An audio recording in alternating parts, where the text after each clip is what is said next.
Hi, welcome to part 4, the final installment of my presentations. Well, before we get started, let's recap. My name is Trent Rapp. I love Jesus. I adore my boyfriend. And I really enjoy the color green. You know, upon listening to my first three presentations, I have been told that I remove the restraints on sex. And that's not what I meant to do. It's just that I refuse to put something up on a pedestal that doesn't rightfully belong.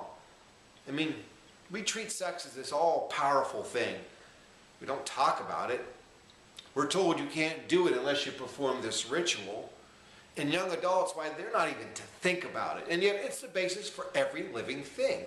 Even plants need to pollinate. As I stated, nowhere in the scripture does it speak of sex as a negative or as a sin. So am I saying you can just go have sex willy-nilly, whenever you want?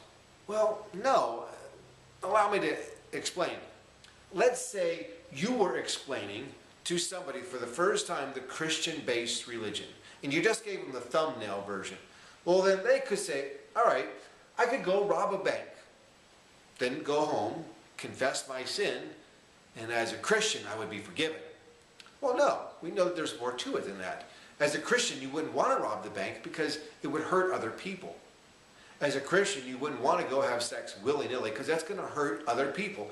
Unless you're on the same level as the other person, somebody's going to get hurt. In other words, let's say I just want to get my rocks off, and I know that that person's really into me. Well, a simple phone call, some well-placed words, that person comes over, and we throw down. And when it's done, it's going to mean more to that person than it does to me. And when I don't return those same feelings, that person's going to get hurt. And I knew that going into it. That's the sin. It's not what we did, but why I did it. Not the what, but the why for. Another analogy is, let me ask you, what is sex? I know that's a broad question, so let's break it down. Is kissing somebody, is that sex? Even though you kiss your grandmother differently than you kiss your significant other, most would say, no, that's not sex. What about second base? This is open mouth kissing, heavy kissing, groping, over the clothes, making out, necking. Is that sex? Again, most could say no, that's not sex. What about third base? This is touching bare skin, blowjob or cupping a breast. Technically, is that sex? We're all in agreement that when you do it, that's sex, but everything else seems to fall in this gray area until you add the marriage vow. Let's say a man gets a new secretary and she's a bit of a slut.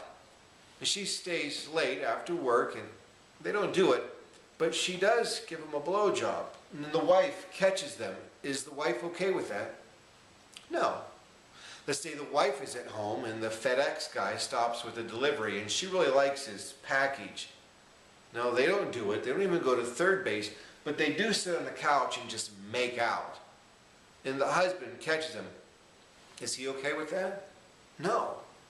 Let's say one of them goes out with an old high school sweetheart for dinner. And afterwards, they just finish it with a goodnight kiss. But they don't kiss each other like it's their grandmother. Is the spouse okay with that? No. Don't you see, the very thing that you thought for sure was not sex, when you add the marriage vow, things change. But the only thing that's changed is the marriage vow, or rather the breaking thereof. Do you remember when Jesus fasted for 40 days? And when he was done, the devil came to see him. Now, this wasn't one of Satan's little minions. This was Lucifer himself. And though the Bible speaks a lot about the devil, how many times does he actually make a manifestation? An appearance is very rare. And yet there he was at Jesus' moment of weakness. And he tempts Jesus 3 times with 3 different things. None of them were of a sexual nature. And the reason is sex in and of itself is not a sin, but rather the breaking of the vow or promise that's connected to it. At that time, Jesus hadn't vowed or promised himself to any one person, so that sin, that temptation could not and did not apply to him. Real quick, there's a big difference between with what Jesus said or spoke of in the Bible and with what other people said or spoke of in the Bible. The obvious setting aside. When Jesus spoke in the Bible, he spoke in parables, and there was a reason for that. It was because there was no way he could give us every answer to every question we would ever have. Instead, he gave us parables. That way we could apply those to our individual lives. The more common parable is that of the mustard seed.